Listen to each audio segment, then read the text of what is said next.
تدفع من أجله إيران ملايين الدولارات.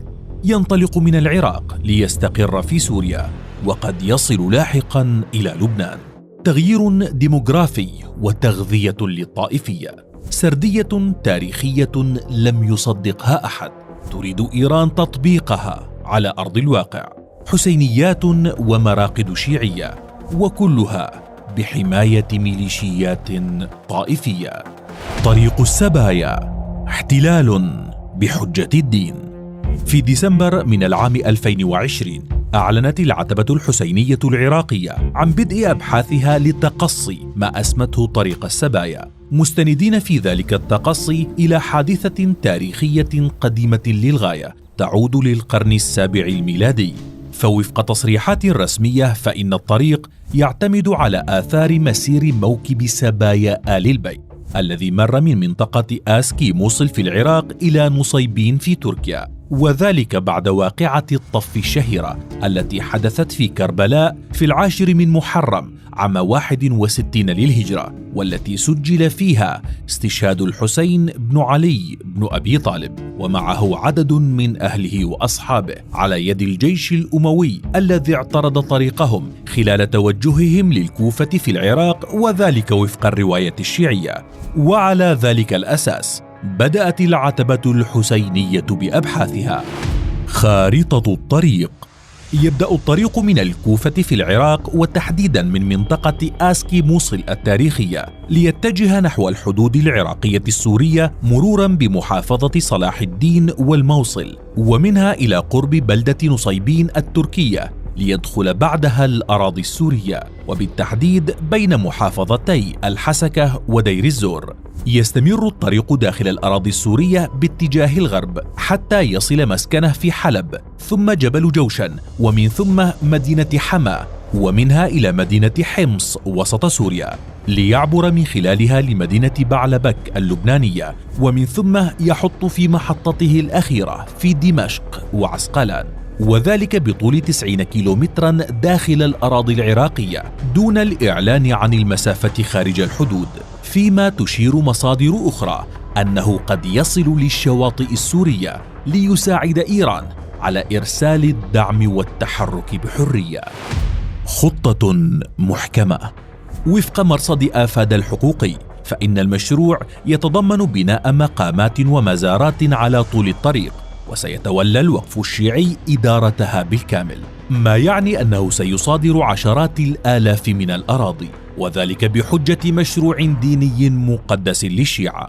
يلي عمليات البناء تلك عملية توطين منسقة تهدف لتوطين الشيعة على طول الطريق، وذلك خلال سنوات قليلة فقط، وكلها بحماية عسكرية من الميليشيات الطائفية التي تدعمها إيران، مثل ميليشيا السرايا وعصائب أهل الحق في العراق، وميليشيا حزب الله والحرس الثوري في سوريا. وأكثر ما يثير القلق في العراق تحديدا أن المشروع جاء بالتزامن مع محاولات متكررة لتنفيذ اتفاق بين الوقفين السني والشيعي، والذي يبيح للأخير الاستيلاء على مساجد وعقارات تتبع للوقف السني، الأمر الذي اعتبرته منظمات إسلامية عدة عمليات تغيير ديموغرافي في البلاد كلها. ومن جانب آخر فإن إيران تدفع لتنفيذ ذلك المشروع بهدف استكمال هلالها الشيعي، وفي ذات الوقت تأمين مسار سيرها من طهران وحتى شواطئ البحر المتوسط. يضاف إلى ذلك أن المشروع سيتحول من خطة دينية تاريخية إلى مركز للسياحة الدينية لدى الشيعة، ما سيدر ملايين الدولارات على الوقف الشيعي، ومنه إلى طهران مباشرة. هذا المشروع الكبير لإيران في المنطقة لم يكن الأول من نوعه بهذا الشكل، فقد نشرت وكالة رويترز في أواخر العام الماضي تقريرا عن عمليات إيران لتعزيز نفوذها في العراق، وذلك في ظل النظام السياسي الضعيف في البلاد، حيث يشرف الحرس الثوري الإيراني على تلك المشاريع، كما أن الجناح الهندسي لشركة الكوثر التي تتبع لبيت المرشد الإيراني علي خامنئي هي من تنفذ تلك المشاريع وتمولها، والتي وضعتها واشنطن على قائمة عقوباتها، إلا أنها لم تتأثر بها واستمرت في مشاريعها الطائفية في المنطقة. اختراق للسنة. تظهر خارطة طريق السبايا التي أعلنت عنها العتبة الحسينية أنها ومن الواضح لا تستند لسرد تاريخي، بل تتقصد المرور بمناطق ذات غالبية سنية في سوريا والعراق. ففي العراق يمر الطريق في الموصل وصلاح الدين، ومعهما العديد من المدن والمحافظات التي تعتبر من أكثر المناطق التي قاومت الغزو الأمريكي، ومن ثم قاتلت ضد تنظيم داعش الإرهابي.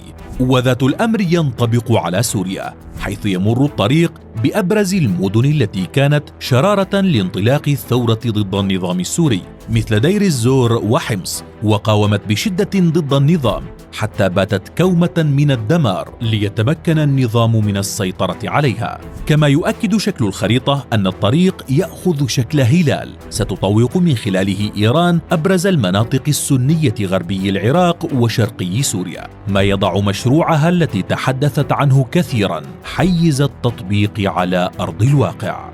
فهل تنجح إيران بمد نفوذها عبر طريقها المزمع، أم أنها ستفشل أمام سنة سوريا والعراق؟